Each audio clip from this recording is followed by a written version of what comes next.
The 2010 Chairman's Award of the Aga Khan Award for Architecture is presented to Professor Oleg Grabar.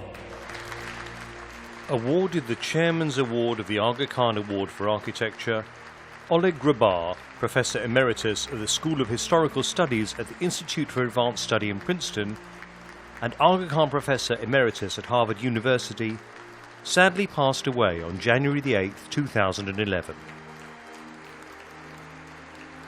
Grabar transformed the fields of Islamic art, architecture and archaeology through his research, lecturing and writing, inspiring many generations of undergraduate and graduate students. Only a few months prior to his death, the Aga Khan Award for Architecture held a discussion with Professor Oleg Grabar and 3 of his former students. This film, presented in 3 parts, is the record of that event. I can't think of another scholar that's had a more important impact over generations on the study of Islamic art and architecture than Oleg Grabar.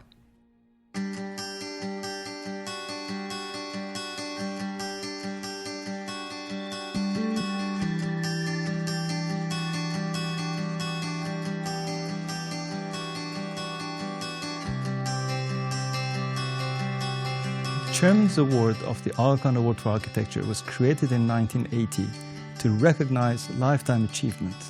It focuses on the contribution of individuals to the creation and understanding of the built environment in Muslim societies. The 2010 Chairman's Award has been bestowed to Professor Oleg Grabar, the Professor Emeritus of the Institute for Advanced Study in Princeton. Since its inception, only 3 other individuals have received this award. Oleg Grabar's research has had for many a profound and far-reaching influence on the study of Islamic art and architecture. His extensive archaeological expeditions and research trips covered the vast expanse of the Islamic world in Africa, the Middle East and Muslim Asia. He holds a PhD from Princeton University, and for some 15 years he was the Aga Khan Professor of Islamic Art at Harvard University. Today we are at the Institute for Advanced Study in Princeton, New Jersey, where we gathered with some of the Aga Khan Award's close associates who all happen to be his former students. Mohammad al-Asad is the founder and chairman of the Center for Study of Built Environment in Amman. He served as project reviewer for the Aga Khan Award for Architecture since 1989 and is also now a member of the award steering committee. Glenn Lowry, the director of the Museum of Modern Art in New York. Glenn has also been a member of the steering committee of the Aga Khan Award for Architecture since 2002. Renata Holod is professor of history of art and curator of the Near East section of the Museum of Archaeology and Anthropology at the University of Pennsylvania. Renata was the first convener of the Aga Khan Award for Architecture, my predecessor. My name is Farrokh Derakhshani and I'm the director of the Aga Khan Award for Architecture. And welcome to you all. Professor Grabar, who is the real Oleg Grabar? Well, it's difficult for me to explain who I am, but I suppose from the point of view of this occasion, the important thing to know is that I started preparing myself some 70 years ago during the war in Europe, being brought up in a family of academics. My father was a celebrated professor, my mother was a doctor, my uncle was a chemist, my aunt was a doctor. In other words, academics surrounded me my whole life. And what I began by being fascinated by is foreign lands. When I was 13 or so, I bought in Paris on the quays a book on how to learn Chinese in 50 lessons. And I started learning Chinese. That didn't go very far. And very rapidly I switched from a Chinese to a language with an alphabet. And so there came my interest for the Near and Middle East, which began with the languages and traveling there. The reading of travel accounts. Before I had gone any place outside of Paris or so, I already had traveled through Central Asia, through Iran, through Africa, through all these countries. It's a constant passion for traveling, and I still read travel books with great interest, because they tell you both about the lands in which you are, but they also tell about yourself.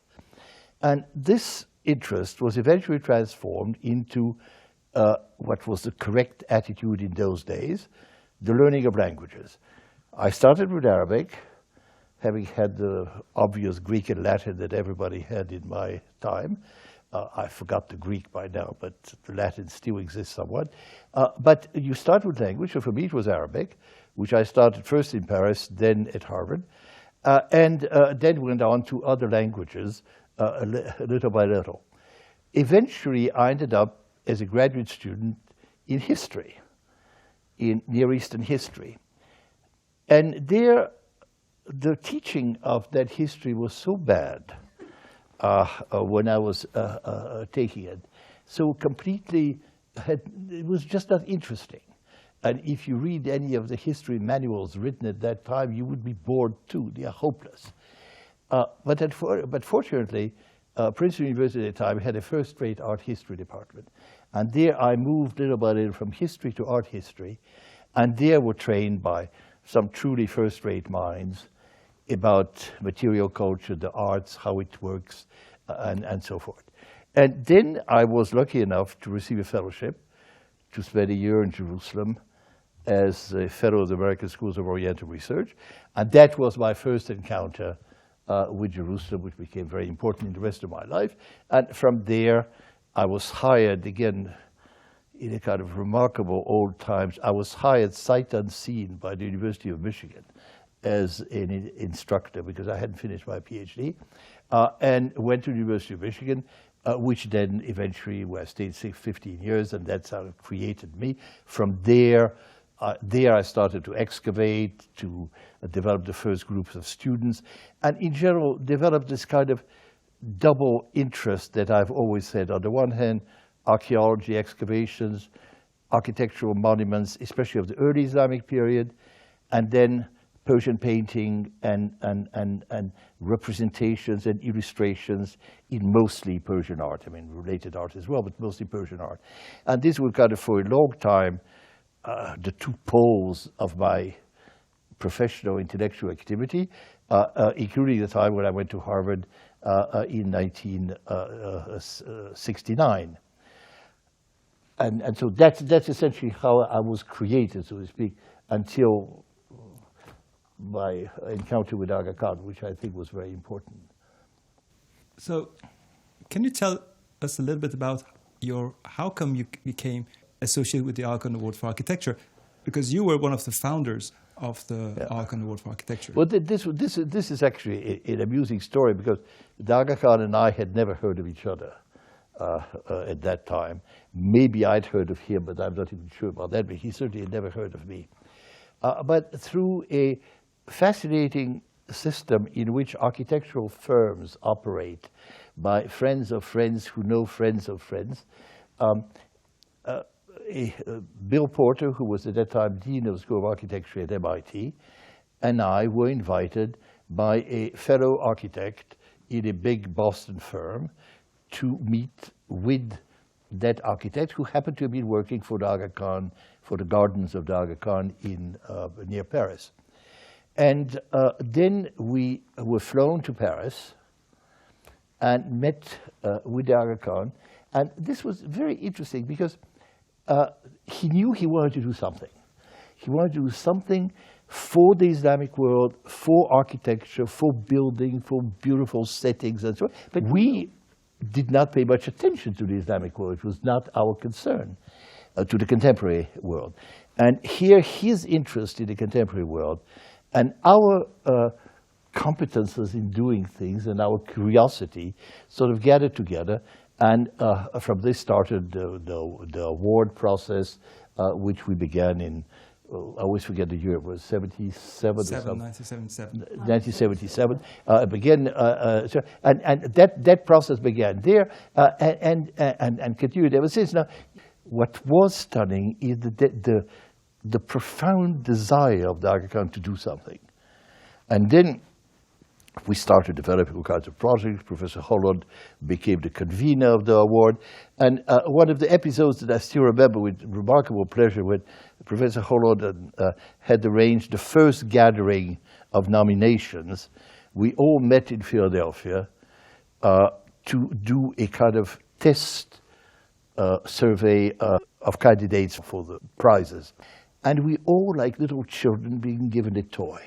And I remember all of us were running from one room to another. Have you seen this one? Have you seen that one? Is that important? Is that not important? But it was very clear that we're all excited by the idea of judging something which had not been seen before, which people had not looked at or not looked seriously.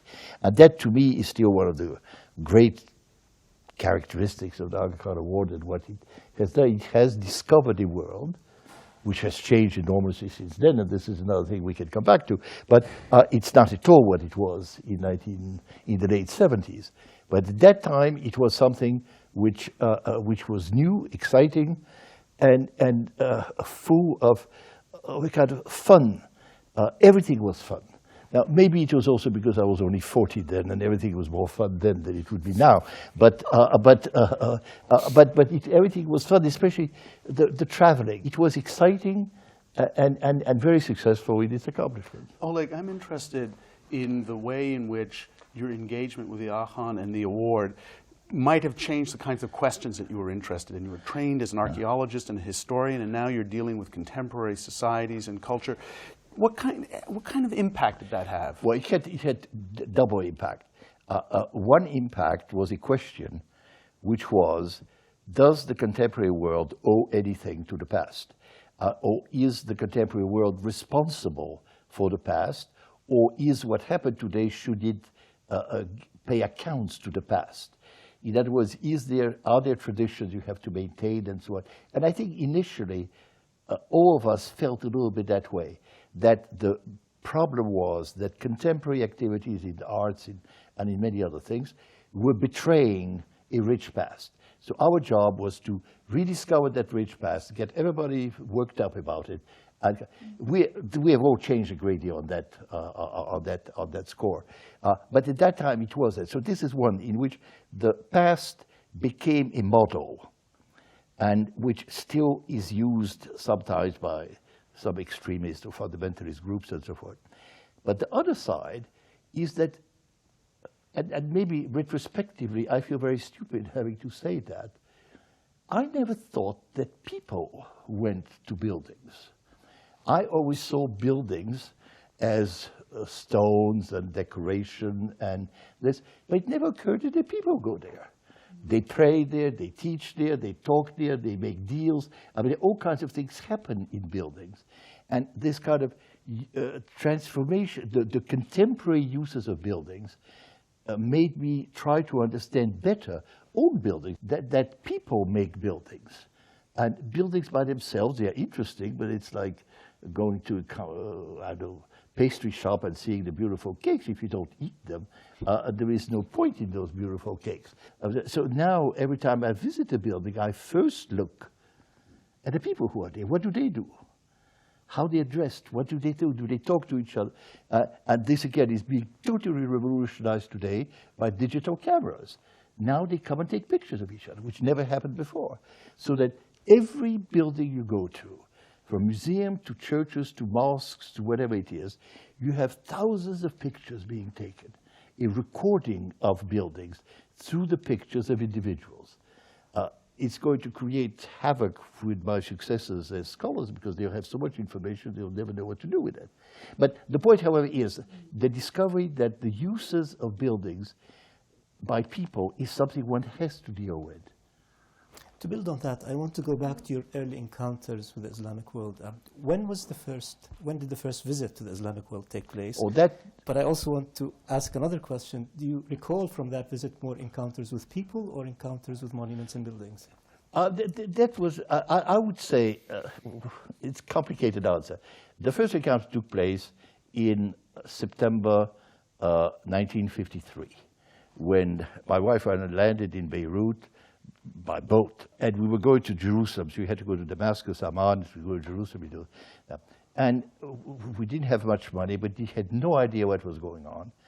And the first thing that I do remember is seeing ads in the streets of Beirut that made me feel, I didn't know the Lebanese knew Persian, because there were bottles And on these bottles, there was writing, which I read as Farish Ab. That is, there's a fresh up, you see, fresh up written in Arabic letters, Ab meaning water in Persian. So I thought it was so I immediately confused things on a physically correct reality. And so after my Farish Ab experience, we went to Damascus, and there comes the second experience, which is not people, which was camels. The first discovery of camels in the Bekaa Valley. I mean, I knew that camels existed, but I'd never seen them, probably in zoos, but I've never seen camels in reality, in the street, in the outside. And it was spectacular. I mean, I've become fanatic lover of camels almost ever since. But then the arrival in Jerusalem was again buildings. I don't think I'll ever forget that late afternoon, it was quite late in the afternoon, ride from the Jordan River up towards Jerusalem. The road was still the old road that, and you suddenly turned the mountain, and here is the Dome of the Rock in front of you. Now, the Dome of the Rock was falling apart. It was in very bad shape, but the sight of that city with that old building was stunning, and that has remained with me ever since. I mean, so in other words, I think that there was a kind of people and and spaces. I would say spaces dominated in early times. Spend more time reading books and texts than talking to people. Later, maybe people became more important. I don't know. It's difficult to evaluate that. But so on Jerusalem, you started your career working on Jerusalem, and then you went off and did other things, Iran, what have you. And just recently, you've come back to it. How do you take it now?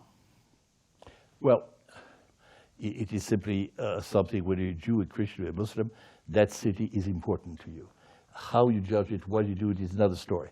So, and every time I went there, I felt another level of that city, physical city appearing, because it has the extraordinary advantage of being built in such a way that it can almost not be changed. You can be around it, but you cannot change the basic rectangle. You always felt there that you suddenly enter into another time, and something else is there. And that helped understand other times in other places. But the parallel reason which came, or parallel impression which came later in life, is that everybody knows that the Dome of the Rock is a beautiful building. It has been restored, it has gold on top, everything has been redone.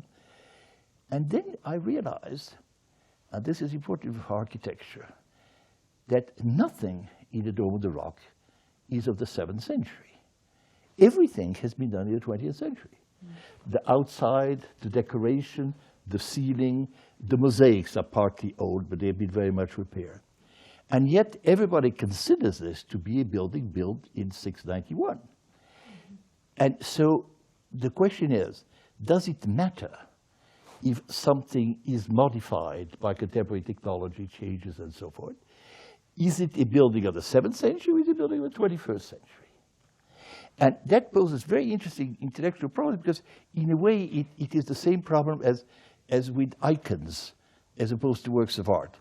An icon can be reproduced, and it's always an icon. It plays the same holy role, whatever it is. A work of art is only one. And you cannot repaint the Mona Lisa endlessly, and it is no longer the Mona Lisa then. So someplace there is an interesting difference, which I haven't worked out theoretically, between things which are eternally the same, regardless of the time when they are put in the shape in which you see them, and things on the contrary which change all the time, and to which you have to adapt yourself. And this is certainly true with buildings. When is a building something that changes all the time? That's a good building because it's useful. If you have to remain the same, it could be a work of pure genius that somebody figured out all the possible needs of a building over the next generation, but this is very unlikely to happen. So this is why you were attracted to studying the Mosque of Isfahan? Well, that's Well, I mean, in a way, it builds up in a to part it. also, yes, it is. The Mosque of Isfahan is much more complicated, though the Rock is simple, it's a civil build. Mosque of Isfahan is much more complicated, but they also, because it is, and Alhambra, I mean, those are buildings on which I've read quite a bit. Those are all buildings which are both interesting in the aesthetic impression they give, in the pleasure you get out of seeing them, and the interest you get with the domes of Isfahan and things of that nature. But they are also interesting because they all had different histories. And what the Alhambra is now, it is a tourist trap now. It is no longer a work of art. It is a tourist trap to which busloads come, deposit 10 minutes, only allowed 10 minutes because otherwise they don't have time for everybody else. Mosque of Isfahan is supposed to be a place of prayer.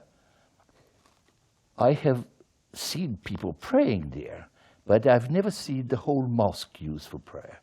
It is a building which is totally unexpected and yet fascinating. You can spend hours there, and I was lucky enough in the 60s to spend 2 days on the roof, looking at all the domes from the roof. And I was all by myself with a camera. I mean, it was absolutely fabulous. You feel the whole building there. But I never understood, I still don't understand, how it was used.